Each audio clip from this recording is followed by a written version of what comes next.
সাচ্চা ঈমান দিয়ে পাঠাও শত সাহাবা, তাদের দেখে বিশ্ব আবার বলুক মারহাবা। আবারই পাঠাও আবু বকর, ফিতনা ফাসাদ শোক সমম, পাহাড় টুটুকো নূর সম, দাও দেশের মিল, দাও খোদা দাও আমায় আবার উমারি দারাজ দিল, দাও খোদা দাও আমায় আবার উমারি দারাজ দিল।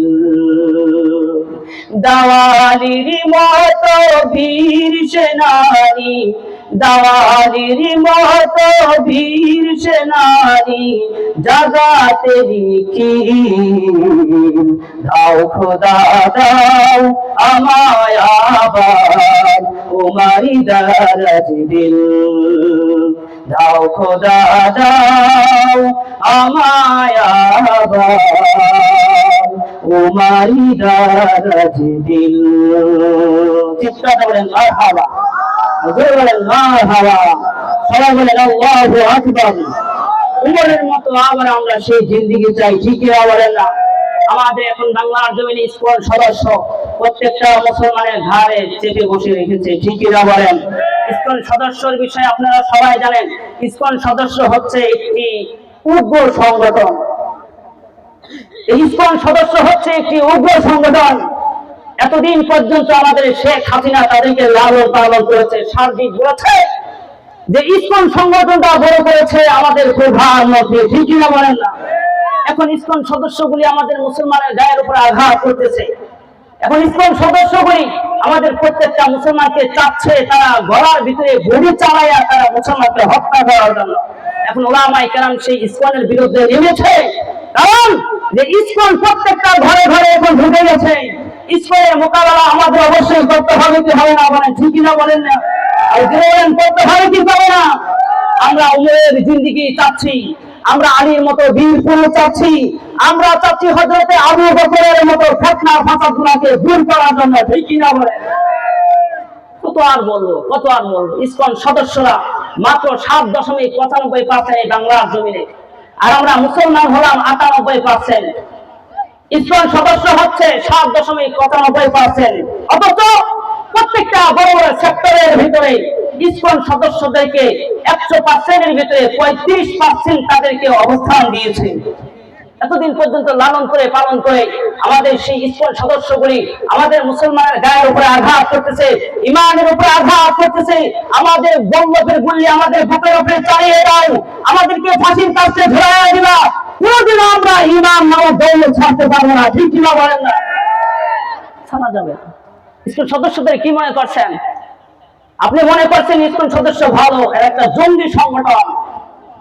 ওইদিকে একটা নিউজ আমি দেখেছি, তারা বলেছে যে আমাদেরকে যারা ওলামায়ের বিরুদ্ধে এবং প্রত্যেকটা মাদ্রাসায় তল্লাশি করার জন্য পাঠিয়েছে, তোমরা মাদ্রাসায় মাদ্রাসায় তল্লাশি করো, যে দেখো কোন জায়গায় জঙ্গি আছে, জঙ্গি সংগঠনটা কোথায় আছে, ভেঙে দাও, তাদের মেরুদণ্ডগুলো ঘুরে ঘুরে করে দাও।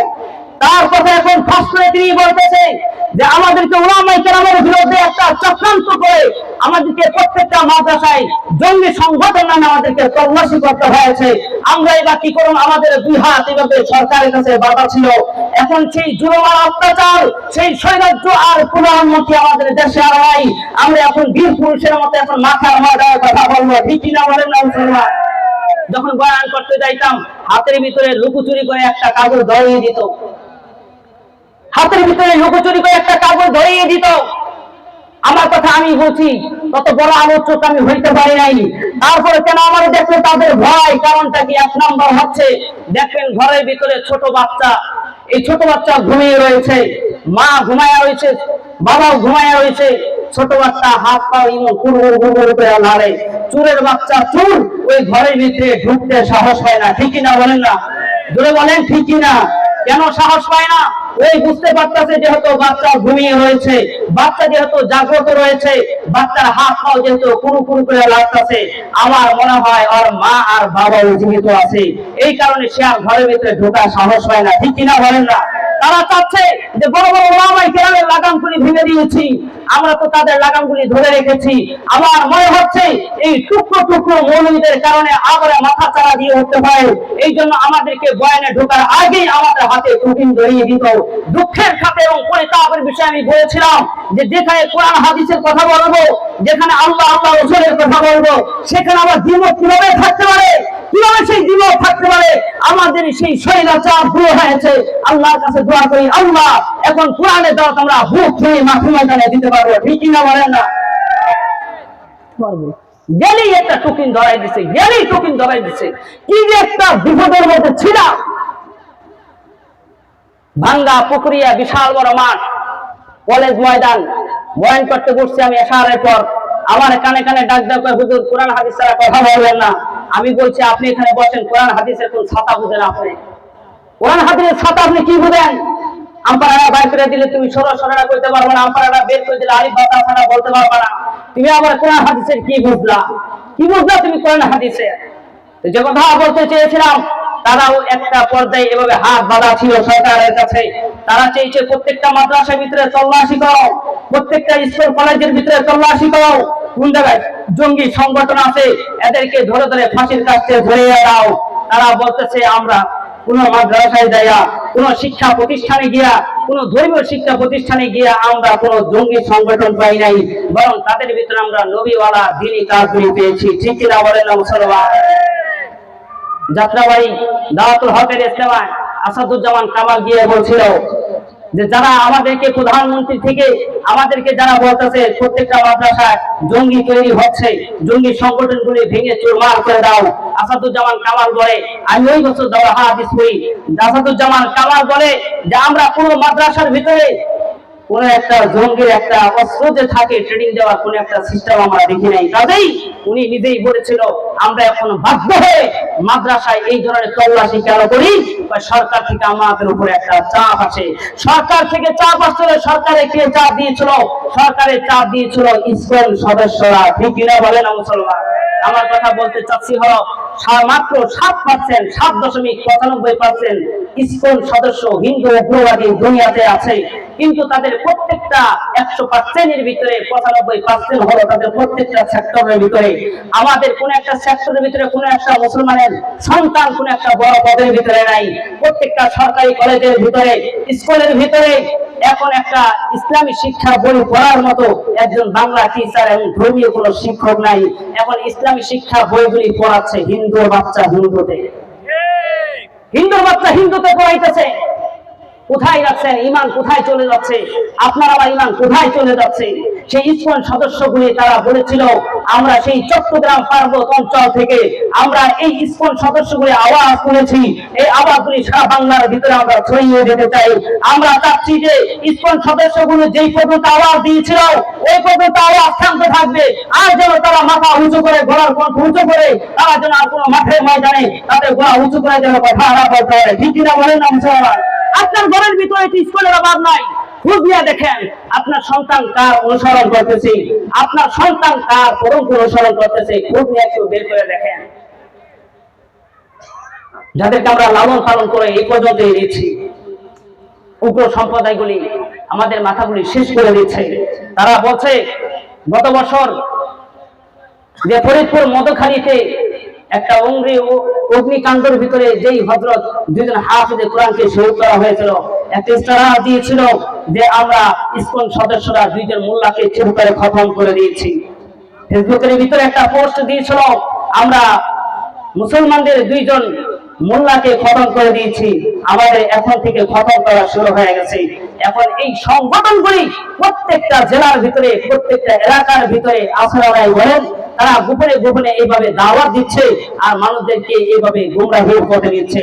দ্বিতীয় নম্বর আরেকটা বিষয় বলে দিচ্ছি, আপনার এলাকার ভিতরে আছেনি, দেখেন আমার এলাকার ভিতরে আছেনি এই ইসকন সদস্য, এরা তো অমুসলিম জাতি, এরা তো একটা হিন্দু উগ্র সম্প্রদায় জাতি, এদেরকে দমানো সহজ হবে, তার চেয়ে বড় কঠিন হয়ে দাঁড়াইছে বর্তমানে আমাদের সাহাদের একটা গ্রুপ বের হয়েছে। কথা বলে না? কিছুদিন আগে ওই 2-3 দিন আগে টঙ্গীর ময়দানে সংঘর্ষ হয়েছে। আমি মনে করতেছি ইসকন সদস্য চেয়ে ওই সমস্ত জঙ্গি সংগঠনের চেয়ে বড় একজন সংগঠন আমার মুসলমানের মধ্যে আবার পয়দা হয়ে গেছে, ঠিক কিনা বলো? যেখানে মুসলমানদের দাওয়াতি মেহনত ছিল অপূরণীয়, এখন সেই দাওয়াতগুলি বন্ধ করে দিয়ে এখন একে অপরের ভিতরে মারামারি কাটাকাটি শুরু হয়ে গেছে। আমরা কোনো ছাড়পন্থী কোনো লোককে আমরা এলাকায় দেখতে চাই না, ক্লিয়ার কথা। আমাদের এখানে উলামায়ে কেরামের এটা একটা উলামা নগর, প্রত্যেকটা বয়ানে গেলে আগে জিজ্ঞেস করে বালাসুর, বলে হ্যাঁ বালাসুরটা একটা উলামা নগর, ওখানে আবার সাদের গ্রুপ কিভাবে বসে থাকতে পারে? সাদের গ্রুপ যেভাবে আমরা যদি মুখটা দেই, যদি আমরা পানি ঢেলে দেই, তারপরে সাদের গ্রুপ এখানে বসে থাকতে পারবো না, ভেসে তারা অন্য রাস্তায় চলে যেতে পারবে। আমরা এখন তো কোনো রাস্তা আমরা চাই না, আমরা কিছুই চাই না। আমরা তাদেরকে দাওয়াত দিয়েছি বহুবার, কিন্তু তারা দাওয়াতটা আমাদের দাওয়াত গুলাকে তারা ক্ষান্ত করেছে। আমরা ক্ষান্ত করবো না, আমরা সরাসরি ঘরের ভিতরে ঘাড় ধাক্কা দিয়ে এলাকা থেকে বের করে দিব। আমরা চাচ্ছি না, এমন বড় সমস্যা হয়ে দাঁড়িয়েছে। তৃতীয় নম্বর আরেকটা কথা, আল হাদিস ভাইরা কারো যদি থাকেন, এখনো পর্যন্ত আপনি সাবধান হয়ে যান, কারণ উলামায়ে কেরামদের এখন ঈমান, সাধারণ মানুষের ঈমান এখন লুটপাট করে নেওয়ার জন্য তার একটা সিস্টেম এবং পায়তারা শুরু করছে, ঠিক না বলেন না? আমাদের মা বোনের ঘরের ভিতরে এসে এবং যারাই নামাজ পড়ছে তাদেরকে ধরে, যে নামাজ পড়ে না তাদেরকে দাওয়াত দাও, তাকে তো দাওয়াত দিচ্ছে না, যে নামাজ পড়ছে তারই দাওয়াত দেয়। নামাজে হয় এখানে বান্ধো কেন, এখানে বান্ধো না, এখানে বান্ধো না, এখানে বান্ধো কেন, এইভাবে বলো না আল্লাহু আকবার, ওইভাবে বলো আল্লাহু আকবার, এইভাবে ওযু করো না, এইভাবে ওযু করো। এই লোকটা হঠাৎ করে নামাজে আসে, আর যদি তোমার এই সমস্ত ক্রিটিক্যাল খান যদি শুনেই বসে, তখন বলবে আল্লাহ আগেই ভালো ছিলাম, নামাজ পড়ি না, আমার কাছে কেউ আসে নাই, এখন নামাজ পড়ে দিয়ে বড় বিপদের মধ্যে পড়ছি। তাহলে এক নাম্বার হচ্ছে যে আমার সমাজের ভিতরে যে কথাটা, যদি কেউ ছাড়পন্থী থাকেন, এই মাঠে থেকে আমি বলে দিতে চাই, আমার সবাই চিনেন, আমার চিনেন এমন কোনো মানুষ নাই, মা হইতে বোন, বুড়া হইতে বুড়া পর্যন্ত আমার সবাই চিনেন। আলহামদুলিল্লাহ, আল্লাহ পাক আমার বিভিন্ন জায়গায়, বিভিন্ন মাঠে, বিভিন্ন প্রোগ্রামে আলহামদুলিল্লাহ বড় বড় প্রোগ্রামগুলিকে আমাকে করায়, আলহামদুলিল্লাহ। এখনো বয়ান করার আগে, কিছুক্ষণ আগে একটা বয়ান করে পরে এখানে আসছি। আমার কথা হলো, আপনার এই ছাদ আপনি নিয়ে থাকবেন, হয় উলামায়ে কেরামের পক্ষে হবেন, না আপনি এই দাওয়াতগুলোকে আপনি বন্ধ করে দিবেন। আপনি এখানে কোন ধরনের অশ্লীল এবং বেহায়াপনার কোনো কথা বলে উলামায়ে কেরামদের মাঝে এসে, আমজনতার মাঝে এসে মানুষদেরকে ফিতনা ফাসাদের মধ্যে ফেলাইতে পারবেন না। আল্লাহ পাক যেন এই টুকরো যে কথাগুলি বললাম, আল্লাহ পাক যেন আমাদেরকে আমল করার জন্য তৌফিক দান করে। সবাই বলে আমিন, আর জোরে বলে আমিন। আমরা শহীদের তামান্না প্রত্যেকটা মুসলমানের দিলের ভিতরে আছে না নাই? আওয়াজ সবাই করেন, আছে না নাই? আর জোরে বলেন, আছে না নাই? সকলের দিলের ভিতরে ঈমানি জজবা আর ঈমানি পয়দা, সবার দিলের ভিতরে শাহাদাতের তামান্না প্রত্যেকের দিলের ভিতরে আছে। কারণ আমার নবীকে কেউ যদি কটূক্তি করতে চায়, আমার নবীকে নিয়ে যদি কেউ ব্যঙ্গ করতে চায়, আমার রূহ থাকতে তাকায় কখনো ছাড় দেওয়া হবে না, ঠিক না বলেন না? তাকে রূহ থাকতে কেউ ছাড় দেওয়া হবে না, হয় আমার এলাকার মধ্যে হোক অথবা যে কোনো এলাকার ভিতরে হোক, আমার নবীকে নিয়ে কথা বলবো, তার জিহ্বাটা টেনে ছিঁড়ে বের করে দিব। আহমদ ইবনে হাম্বল রাহিমাহুল্লাহু তাআলা বাদশার সামনে মাথা নত করা নাই। আহমদ ইবনে হাম্বল হলো 4 ইমামের বড় একজন ইমাম ছিলেন। আহমদ ইবনে হাম্বল বাদশার সামনে মাথা নত করে নাই। মাথা নত করার ছেলেও ছিল না, মাথা নত করার মতো লোকও ছিল না। আহমদ ইবনে হাম্বলের কথা শুনলে আপনার চোখ উপরে উঠে যাবে যে আহমদ ইবনে হাম্বল রাহিমাহুল্লাহু আনহু জানাজায় কত সংখ্যক লোক এসেছিল। ইমাম আহমদ ইবনে হাম্বল রাহিমাহুল্লাহু আনহু কিতাবের ভিতরে আছে বাদা মিয়াতাইনি ওয়া সালাসিনা সানাতান, বাদা মিয়াতাইনি ওয়া সালাসিনা সানাতান।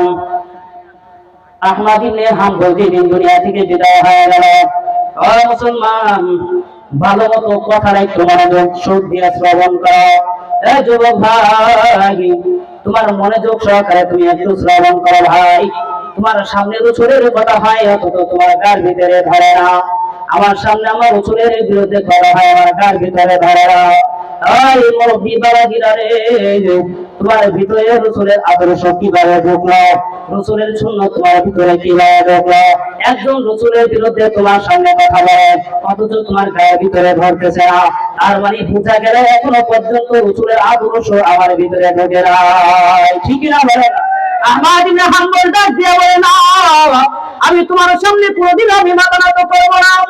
একমাত্র মাথা নত করবো কার সামনে? আওয়াজ করে বলেন, আরো চিৎকার দিয়ে বলেন, কার সামনে? বলেন আহমদ ইবনে হাম্বল বলে, খবরদার ও বাদশারে, তুমি আমার জীবন থেকে বিদায় করতে পারো, বল্লভের গুল্লি আমার বুকে চাইয়ে দিতে পারো, ফাঁসির কাছে তুমি আমার ঝুলাই দিতে পারো, তুমি আমাকে হত্যা করে দিতে পারো, কিন্তু আমার এই কপালটা আমার মালিকের সামনে আমি ঝুলাই দিব, কিন্তু তোমার সামনে কোনোদিন আমি মাথা নত করবো না। কি বলো, কি বলো? হা হা হা, কোনোদিন আমি মাথা নত করবো না। ঠিক আছে, ঠিক আছে, এবার আহমদ ইবনে হাম্বলের বিচার হবে। কোন জায়গায় বিচার হবে? ওই মাঠে বিচার হবে। পুরা বাগদাদের ভিতরে একটা এলান, বড় একটা এলান হয়ে গেল, আহমদ ইবনে হাম্বলের বিচার হবে। ওই মাঠের ভিতরে আগামীকাল বিচার হবে। হাজার হাজার বিলিয়ন বিলিয়ন মানুষ উপস্থিত হয়ে গেল আহমদ ইবনে হাম্বলের ওই বিচার দেখার জন্য। আহমদ ইবনে হাম্বলকে যখন প্রথম আঘাত করে, আহমদ ইবনে হাম্বলের শরীরের ভিতরে চাবুক দিয়ে আঘাত করা হয়। বাবা, শরীরের ভিতরে যে কাপড়গুলা ছিল চাবুকের আঘাতে কাপড়গুলা একদম রক্তে রঞ্জিত হয়ে গেল। বাবা, আহমদ ইবনে হাম্বলের উস্তাদ ইমাম শাফি রাহমাতুল্লাহি আলাইহি দূরে থেকে যখন শুনতে পেলেন আমার আহমদ ইবনে হাম্বলকে দিনের জন্য শরীরের ভিতরে আঘাত করা হয়েছে, ডাক দিয়ে বলে, যাও যাও যাও, আহমদ ইবনে হাম্বলের যে আঘাত করা হয়েছে, আহমদ ইবনে হাম্বলের শরীরের ভিতরে যে পোশাকটা পরা ছিল, আমি শুনলাম ওর শরীরের ভিতরে নাকি রক্ত রঞ্জিত করে ফেলেছে, ওই পোশাকটা নাকি রক্তে রঞ্জিত করে ফেলেছে। যাও, তাড়াতাড়ি যাও, তাড়াতাড়ি ওই রক্ত মাখা কাপড়টা নিয়ে আসো। আহমদ ইবনে হাম্বলের কাপড়টা ইমাম শাফি নিয়ে গেলেন। নিয়ে যাওয়ার পর ইমাম শাফি রাহমাতুল্লাহি আলাইহি ওই কাপড় ধুইয়া ধুইয়া পানি পান করতেছে। আল্লাহু আকবার বলেন না। ইমাম শাফি রাহমাতুল্লাহি আলাইহি এর কাপড় ধুইয়া ধুইয়া ইমাম শাফি রাহমাতুল্লাহি আলাইহি পানি পান করতেছে। আর ইমাম শাফি রাহমাতুল্লাহি আলাইহি বুঝতে পারতেছে ওটা তো আমার ইমাম সন্তান, কোনদিনও বাদশার সামনে, কোনদিন বাতিলের সামনে মাথা নত করবে না। ঠিক না বলেন না? আমরাও কোনদিন বাতিলের সামনে মাথা নত করবো না। এখন কেউ যদি গিয়ে আমাকে টুপিন দেয়, সর্বপ্রথম টুপিনটারে আমি দুই টুকরা করে ফেলে দিব। বছর দিন দিকে কয়েকদিন আর দিন লেগে আমার ভয়ে আমি পড়ে যাব, হকের আওয়াজ আমি চলে যাব, তোর চক্রাঙ্গানিতে কোনদিন আমি ভয় পাই না। ঠিক না বলেন? আহমদ ইবনে হাম্বলের কাপড়টা যখন নিয়ে গেলেন, ইমাম শাফি রাহমাতুল্লাহি আলাইহি কাপড়টা দিয়া দিয়া পানি খায়, বলে, এটা তো আমার সেই পানি যেটা হলো শহীদের রক্ত মাখা পানি। ও ভাই, এটা তো সেই পানি, রক্ত মাখা পানি, কোনদিনও আমি পানি ফেলাইতে পারবো না। আহমদ ইবনে হাম্বল শহীদ হয়ে গেলেন। আহমদ ইবনে হাম্বল শহীদ হয়ে যাওয়ার পর আহমদ ইবনে হাম্বলকে দাফন করা হলো। দাফন করার পর ওই বাদশা ডাক দিয়া বলেন, কোন একজন ব্যক্তি ডাক দিয়া বলেন, যদি আমি মারা যাই আহমদ ইবনে হাম্বলের কবরের পাশে আমাকে দাফন করবে। আল্লাহু আকবার বলেন না। আর চিৎকার দিয়া বলেন, আল্লাহু আকবার। আহমদ ইবনে হাম্বলের কবরের পাশে যখন দাফন করা হইল, আহমদ ইবনে হাম্বলের কবরের পাশে দাফন করতে গিয়া কবরের পাশে কবর থাকলে হঠাৎ করে কিন্তু কবরের উপর কিন্তু একটা আঘাত করে যায়, কোদালের আঘাত করে যায়। কোদালের আঘাত করার পর কিতাবের ভিতরে আছে, যখন কোদালের আঘাতটা পড়ে গেল, পড়ে যাওয়ার সাথে সাথে আহমদ ইবনে হাম্বলের মাথার উপর থেকে মাটিগুলা সরে গেল। মাটিগুলা সরে যাওয়ার পর যে ব্যক্তি দেখছে ওই ব্যক্তি বলতেছে, মনে হয় আহমদ ইবনে হাম্বলকে এইমাত্র দাফন করা হয়েছে। অথচ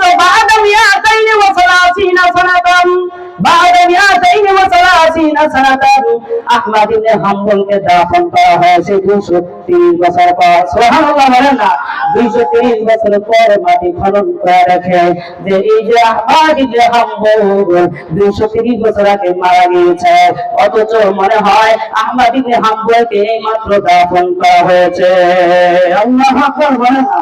আমার জীবন আমারই মরণ আমারই জিন্দেগি আমার জীবন আমারই মরণ আমারই জিন্দেগি ইয়া ইলাহি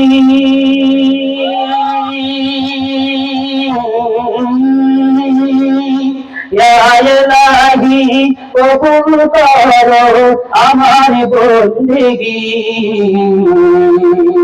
আমার জীবন আমারই মরণ আমারই জিন্দেগি আমার জীবন আমারই মরণ আমারই জিন্দেগি আমি যে প্রভু দিবস নিরাশ্রয় দুর্বল আমি যে প্রভু দিবস নিরাশ্রয় দুর্বল তুমি শুধু পারো দিতে তুমি শুধু পারো দিতে সত্য সম্ভব তাই দয়াময় দাও গো সতী তাই দয়াময় দাও গো সতী দিনের অনুভূতি আমার জীবন আমারই মরণ আমারই জিন্দেগি আমার জীবন আমারই মরণ আমারই জিন্দেগি ইয়া ইলাহি ইয়া ইলাহি কবুল করো আমার বন্দেগি আমার জীবন আমারই মরণ আমারই জিন্দেগি আমার জীবন আমারই মরণ আমারই জিন্দেগি চিৎকার বলেন আল্লাহু আকবার জোরে বলেন আল্লাহু আকবার بعد 230 سنة ওই 230 বছর পর যখন আমরা কবরটা খনন করলাম আমার মনে হয় আহমদ ইবনে হাম্বলকে এই মাত্র দাফন করা হয়েছে শুধু তাই নয় মুমিন ডাক দিয়ে বলে আহমদ ইবনে হাম্বল যেই দিন দুনিয়া থেকে বিদায় হয়ে চলে গেছে আসলামা 20 আলফান ইয়াওমা ওয়াফাতিহি সুবহানাল্লাহ বলেন না আসলাম 20 আলফান ইয়াওমা ওয়াফাতিহি আহমদ ইবনে হাম্বল দুনিয়া থেকে বিদায় হয়ে গেছে ও মুমিন আমরা যখন মানুষ মারা যাওয়ার সাথে সাথে একটা কাপড় দিয়ে মুখ ঢেকে দেয় পুরো শরীরটা ঢেকে দিয়ে ঠিক কিনা বলেন যখন আহমদ ইবনে হাম্বলের পুরো শরীরটা ঢেকে দিয়েছে পুরা মাথা থেকে পা পর্যন্ত ঢেকে দিয়েছে কিতাবের ভিতরে আছে আসলামা 20 আলফান ইয়াওমা ওয়াফাতিহি ওই তার চেহারার উপর থেকে কাপড় উঠায়া যতগুলা অমুসলিমের বাচ্চা দেখেছিল যতগুলা কাফের দেখেছিল ওই শুধু 1000 নয় 2000 নয় প্রায় 20000 কাফের তার মুখ থেকে চেহারাটা থেকে কাপড় উঠায়া দেখেছিল ওই 20000 কাফের তার মরা চেহারা দেখে ইসলাম গ্রহণ করেছে আল্লাহু আকবার বলেন না 20000 কাফের তার মরা চেহারাটা দেখে ইসলাম গ্রহণ করেছে তাহলে তার ভিতরে কেমন ঈমানি জন্ম ছিল রে বাবা তার ভিতরে কেমন ঈমানি জন্ম ছিল শুধু তাই নয় আহমদ ইবনে হাম্বলকে যেদিন জানাজায় নিয়ে গেল জানাজায় নিয়ে যাওয়ার পর বিশাল এক মাঠের ভিতরে এবার জানাজা অনুষ্ঠিত হয়ে গেল মুতাকাল্লিম তাসবিহ বলা আইরা নজিরবিহীন একটা জানাজা আমরা দেখলাম কোনদিন এমন জানাজা দেশ আমরা দেখি নাই আব্দুল ওয়াহাব রাহিমাহুল্লাহু আনহুকে ডাক দিয়া বলে তাড়াতাড়ি যাও এই ময়দানটা তোমরা মাপ দাও এখানে এত সংখ্যক লোক কোনদিন দেখে নাই ইতিহাসের জগতে এত বড় জানাজার দৃশ্য হয় তাড়াতাড়ি মাপ দাও ওই আব্দুল ওয়াহাব রাহিমাহুল্লাহ বলেন আমি স্কেল দিয়ে মাপ দিয়ে দেখলাম তার অংশগ্রহণ করেছে আহমদ ইবনে হাম্বলের জানাজায় অংশগ্রহণ করেছে 25 লক্ষ মুসলিম আল্লাহু আকবার বলেন না 25 লক্ষ মুসলিম অংশগ্রহণ করেছে মুমিন একটা দুরায় তিনটা নয় 25 30 লক্ষ মুসলমান তার জানাজায় অংশগ্রহণ করেছে। আহমদ ইবনে হাম্বল যেদিন দুনিয়া চলে গেলেন, ওই তার জানাজার দৃশ্য দেখে 60,000 কাফের মুসলমান হয়ে গেছে। সুবহানাল্লাহ বললেন না? 60,000 কাফের মুসলমান হয়ে গেছে শুধু জানাজার দৃশ্য দেখা। ইমাম আবু হানিফা রাহমাতুল্লাহি আলাইহি জানাজার দৃশ্য দেখে 90,000 কাফের মুসলমান হয়ে গেছে। সুবহানাল্লাহ বলেন না? ইমাম তারিক এবার জানাজার দৃশ্য দেখে 50,000 কাফের মুসলমান হয়ে গেছে। বলেন না সুবহানাল্লাহ?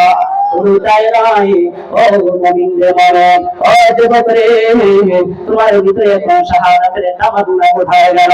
ইসলাম সদস্যরা আমাদের ঘরের ভিতরে চেপে দিয়ে বসছে, উলামায়ের বিরুদ্ধে কথা বলে, ইসলামের বিরুদ্ধে কথা বলে।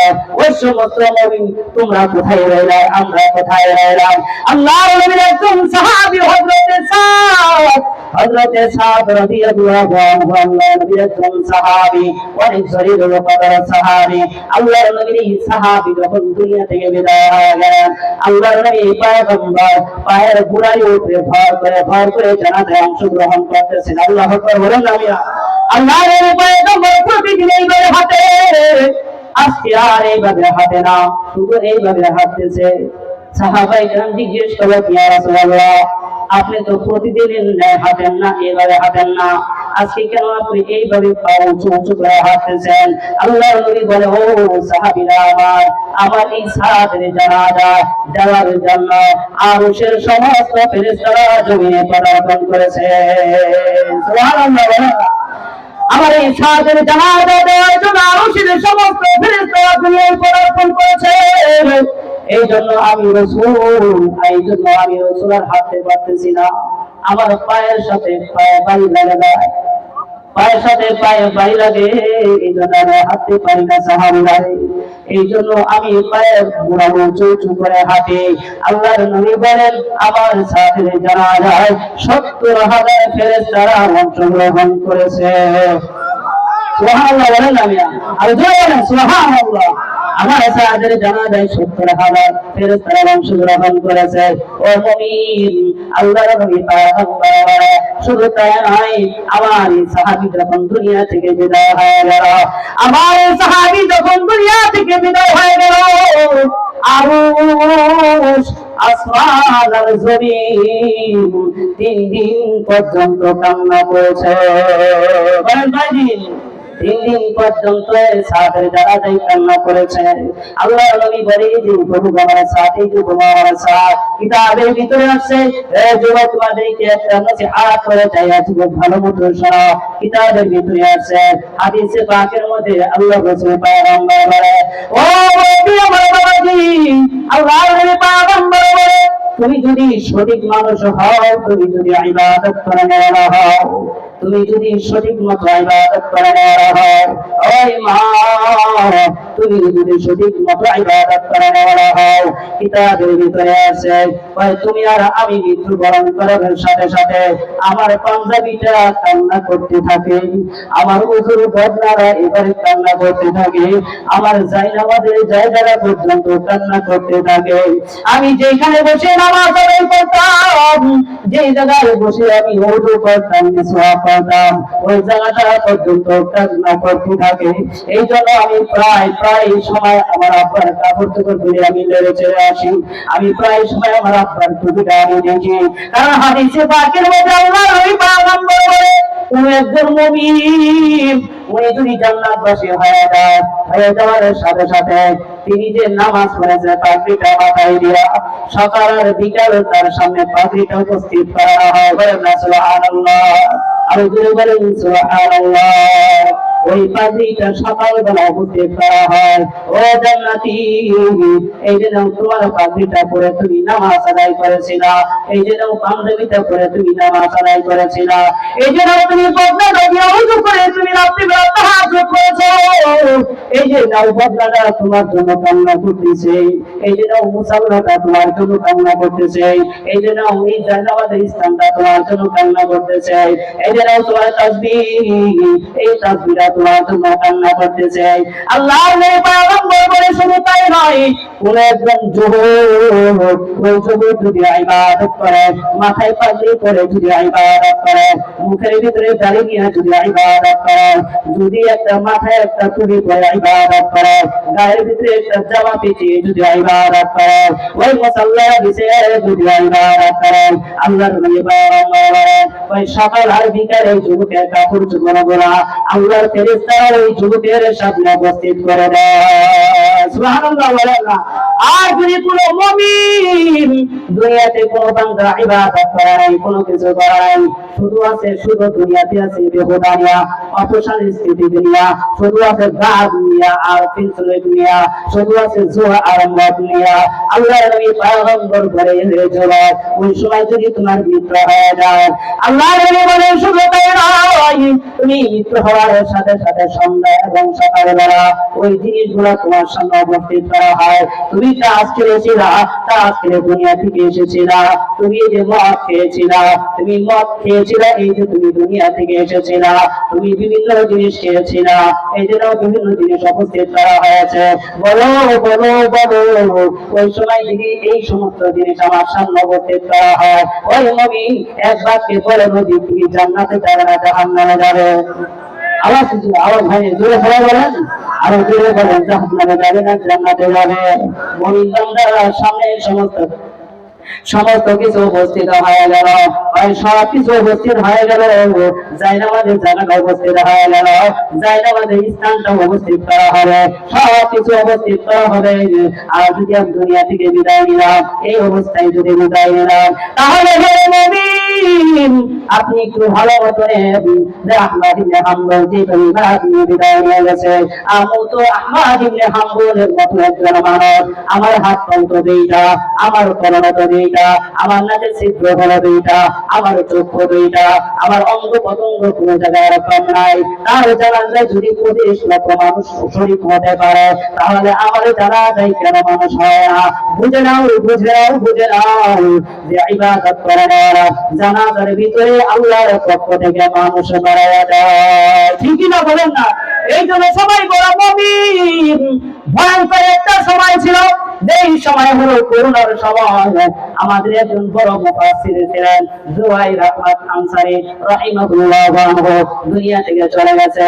নাফারাল্লাহু মারফাদাহু, সবাই বলেন আমিন, আর জোরে বলেন আমিন। এই বিপদের সময় মারা গেল। যে জায়গায় 3 জন মানুষ একসাথে থাকা যায় না, 3 জন মানুষ এক জায়গায় থাকা যায় না, নদীর ভিড় একটা জানাজা ভয়ঙ্কর একটা সময়। সেটা হলো পরিবার সময় জুবাইর আহমদ আনসারী দুনিয়া থেকে বিদায় হয়ে গেল। ওই বিদায় হয়ে যাওয়ার পর আল্লাহ পাক এমন স্থান থেকে এমন মানুষ তৈরি করে দিলেন, জানাজায় বলছে অল্প কিছু মানুষ হবে, কিন্তু নজরুল ইসলাম কাসেমী দামাত বারকাতুহু বলেন বা এমন একটা চিত্র দেখলাম, আমি জীবনে এত বড় একটা চিত্র আমি কোনোদিন দেখি নাই, এত বড় চিত্র আমি কোনোদিন দেখি নাই। জুবাইর আহমদ রাহমাতুল্লাহি আলাইহি মৃত্যুবরণ করার সাথে সাথে আমার মনে হয় আল্লাহর পক্ষ থেকে, আল্লাহর আরশ থেকে ফেরেশতারা জমিনে নেমে হযরত জুবাইর আহমদ আনসারী জানাজায় অংশগ্রহণ করেছে। তার 1 নম্বর হলো হে যুবক, ওয়া ইন্নাকা লাআলা খুলুকিন আযীম। আমি আয়াতুল কারিমা তেলাওয়াত করেছিলাম,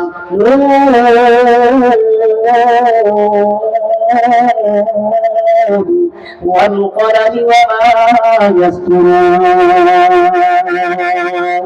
আল্লাহ পাক নূরের কসম খাইলেন, কলমের কসম খাইলেন। আল্লাহ পাক কলমের কসম খায়া বলেন, রাসূল আপনাকে আমি বড় দামি বানাইলাম, ওয়াইন্নাকা লাআলা খুলুকিন আযীম। ও রাসূল, আপনি হলেন পৃথিবীর ভিতরে সবচেয়ে বড় আখলাকওয়ালা। নবীর মতো এমন আখলাকওয়ালা দুনিয়াতে কোনো মানুষ আসেনি বলেন? আওয়াজ করে বলেন আছে? দুনিয়াতে নবীর মতো এমন আখলাকওয়ালা আর কেউ নাই, কেউ নাই। ওই কিতাবের ভিতরে আছে একজন খ্রিস্টান একটা কিতাব লিখেছে 100 মনীষীর জীবনে। ওই খ্রিস্টানে লিখেছে ওই 100 মনীষীর জীবনীটা তিনি একত্রিত করেছেন। একত্রিত করার পর সর্বপ্রথম যার নামটা দিয়েছে তিনি বলেন আপনার নবী জনাবে মুহাম্মদুর রাসূলুল্লাহ সাল্লাল্লাহু আলাইহি ওয়াসাল্লাম। খ্রিস্টান, তুমি 100 মনীষীর জীবনীটা তুমি একত্রিত করেছো, সর্বপ্রথম কেন তুমি মহামানবের নামটা তুমি কেন দিলা?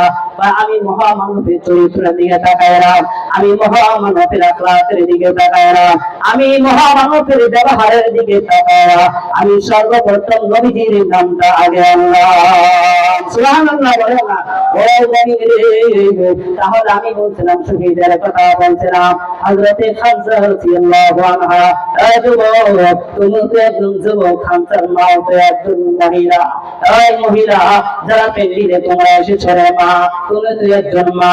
হযরতে খানসা রাদিয়াল্লাহু আনহা তিনি তো একজন মা। 4 জন সন্তানের মা ছিলেন হযরতে খানসা। বলেন কয় সন্তানের মা? সবাই বলেন কয় সন্তান? সবাই কি চুপ করে রয়েছেন নাকি? সবাই বলেন আল্লাহু আকবার বলেন, আর জোরে বলেন আল্লাহু আকবার। হযরতে খানসা রাদিয়াল্লাহু আনহা 4 সন্তানের মা। খানসা রাদিয়াল্লাহু আনহা ডাক দিয়ে বলে, 4 জন সন্তান তো বলে যুবক, ডাক দিয়ে বলে ও সন্তান তোমাদেরকে একটা কথা বলতে চাই মানবানি। ডাক দিয়ে বলে মা বলো বলো কি কথা বলে মা? ও মা তুমি বলো। খানসা বলে ও সন্তান রে আমার, তোমার মামার সংসারে যতদিন আমি ছিলাম কোনদিন তোমার মামাদের মুখে আমি চমকাই বাকি নাই। আমার কারণে তোমার মামারা কোনদিনও বদনামে পড়ে নাই। আমার কারণে তোমার মামারা কোনো কেলেঙ্কারির ভিতরে পড়ে নাই। তোমার মামা যখন বিয়ে দিয়ে দিল তোমার বাবার সাথে, তোমার বাবার সংসারে আসার পর আমি সুন্দর মতো জীবন যাপন করলাম। তোমার বাবা যা বলছে আমি তাই মেনে নিয়েছি। কোনদিন তোমার বাবা আমার কারণে মুখে চমকাই আমাকে নাই, কোনদিন বদনামে পড়ে নাই, কোনো কেলেঙ্কারির মধ্যে পড়ে নাই। সন্তানগুলো ডাক দিয়ে বলে মা বলো বলো প্রতিদিন তুমি কথা বলে আমাদেরকে ডাক দিয়ে কি বোঝাইতে চাও? ও মা বলো তুমি প্রতিদিন ডাক দিয়ে কি বোঝাইতে চাও? মা ডাক দিয়ে বলে ও আমার সন্তান, আল্লাহ যেদিন ইনসাফের বিচার করবেন, আল্লাহ যেদিন ন্যায় বিচার করবেন, আল্লাহ যেদিন আদিল বিচার করবেন, আল্লাহ আদিল বিচার করার পর আল্লাহ যদি ডাক দেয় আইনা শাহাদা, ও শহীদের মা বাবা কোথায়? আমি খানসা যেন আল্লাহর সামনে মা হিসাবে দাঁড়িয়ে যেতে পারি। আল্লাহু আকবার বলেন না। আল্লাহর সামনে যেন আমি শহীদের মা, আমি যেন শহীদের মা হিসাবে আল্লাহর সামনে আমি দাঁড়িয়ে যেতে পারি। আমার নবীর দিন তো চিন্তা রাখতে হবে। আগামী 1 তারিখে তোমাদের জিহাদের ময়দানে যেতে হবে। তাই বলো বলো বলো আল্লাহ যেন আমাদের যে ছোট কথাগুলি বললাম, আল্লাহ যে কথাগুলি বললাম, আল্লাহ যেন এই কথার উপরে সর্বপ্রথম আমাকে আমল করবার জন্য তৌফিক দান করে। সবাই বলেন আমিন। আসসালামু আলাইকুম ওয়া রাহমাতুল্লাহি ওয়া বারাকাতুহু।